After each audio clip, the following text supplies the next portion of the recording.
Assalamualaikum warahmatullahi wabarakatuh. Ketemu lagi dengan saya, Yunia Maulidia dari kelas 2 TRKJJ 1, absen 23. Di sini saya akan membahas update input data point menggunakan data FBK. Kalau yang sebelumnya kita menggunakan data PNEZD. Nah, data FBK ini adalah sebuah data yang dihasilkan dari hasil alat survei yang berisi trase ketika mulai bekerja dari sebuah alat survei tersebut. Umumnya menggunakan total station atau JNSS-RPK atau JPS kita sebut biasanya. Jadi filenya seperti ini, ada RW5, kemudian ada ini detail FBK.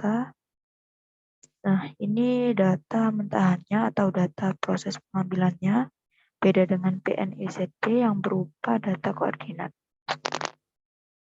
Untuk tujuan FBK sendiri untuk mengecek bahwa lokasi-lokasi pekerjaannya sudah sesuai dengan prosedur yang kita inginkan. Ada trase, ada tracker, di mana alat berdiri, di mana alat menembak, dan di mana alat berpindah, yaitu fungsi dari FBK. Untuk mengimport data FBK-nya, kita start drawing dulu.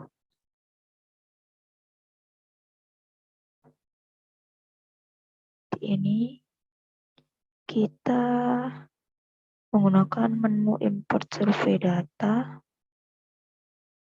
Kemudian kita create new survey database.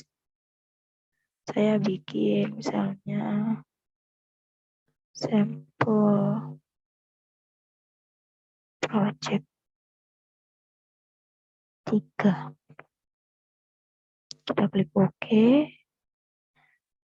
Munculnya seperti ini.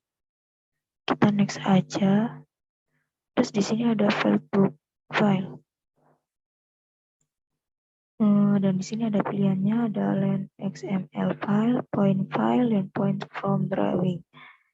Jadi pengambilan data survei ini tidak hanya FBK saja, jadi menggunakan point file bisa, dan XML file bisa, point from drawing juga bisa. Tapi kali ini kita menggunakan FBK, yaitu file book file. Kita selected file. Di sini filenya kita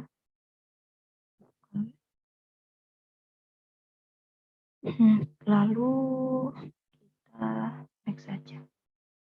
Dan di sini kita create new network. Misalnya kita ketik project 3. Kita OK. Lalu kita next. Nah, ini secara otomatis. Jadi kita langsung finish saja. Kemudian di sini kita klik ignore all. Seperti ini. Jadi ini data FBK yang dihasilkan dari proses pengambilan data di lapangan. Dan posisi WM berdiri di sini. Kalau di sini posisi transfer point untuk mengoreksi. Yang di sini tembakannya jadi arah tembakan. Pertama berdiri alat di sini, dia menembak ke segala arah, segala penjuru, sampai di lokasi di mana dia tercakupi. Lalu ketika tidak tercakupi, maka membuat bantuan poin atau transfer point di sini. Baru dari di sini menembak lagi. Tujuannya untuk mengecek posisi pengerjaan surveyor itu bekerja dengan baik atau tidak. Jika kita sudah bisa,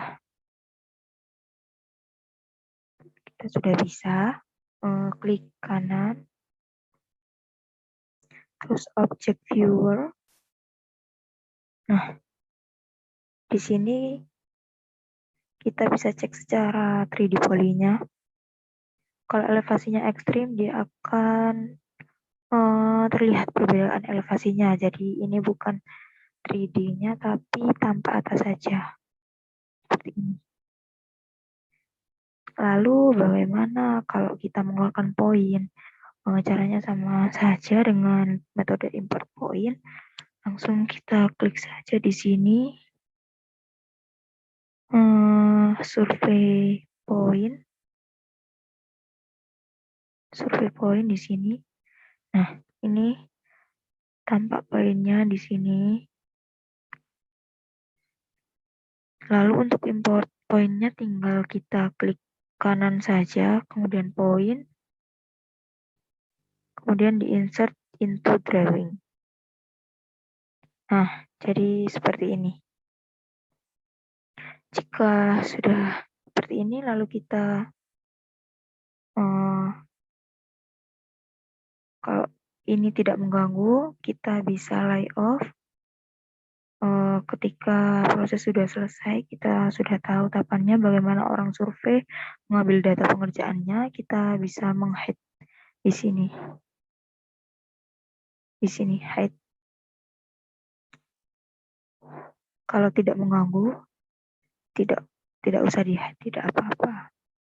Lalu untuk mengeluarkan poin label, di sini kita klik satu saja simbolnya, klik kanan, kemudian di point group properties kita pilih saja jika benchmark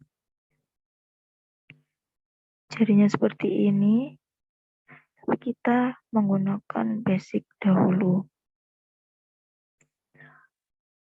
Lalu poin labelnya juga bisa kita ganti seperti deskripsi only.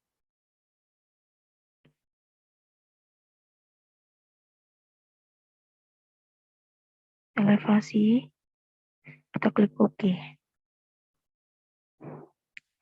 Jika sudah seperti ini, karena tulisannya terlalu besar, kita skala.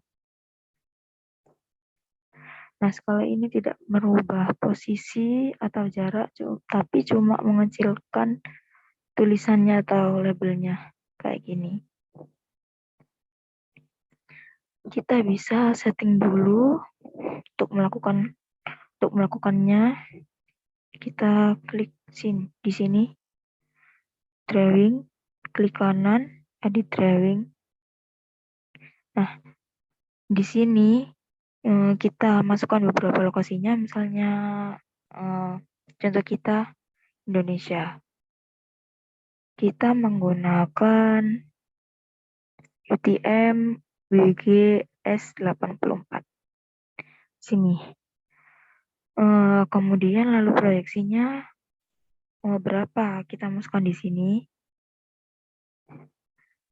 Nah, kalau bingung atau tidak tahu dari proyeksi pekerjaan drawing kita tinggal cari di Google, misalnya ketik pembagian UTM Indonesia. Tapi di sini saya sudah mau nge-save. Nah, di sini ketika kita di bawah garis khatulistiwa kita menggunakan zona S. Kalau kita di atas garis khatulistiwa kita menggunakan zona N. Jadi misalnya pekerjaan ini saya lokasikan di daerah Sumatera, Lampung, kita bisa menggunakan yang ini 48S. Maka otomatis, jadi ini kita ketik aja 48S. Jadi otomatis sistemnya akan berubah. Lalu oke saja. Nah, sudah. Baru kita import. Baik, materi untuk import data melalui FBK ini hanya sampai di sini saja. Terima kasih sudah menonton. Saya akhiri. Wassalamualaikum warahmatullahi wabarakatuh.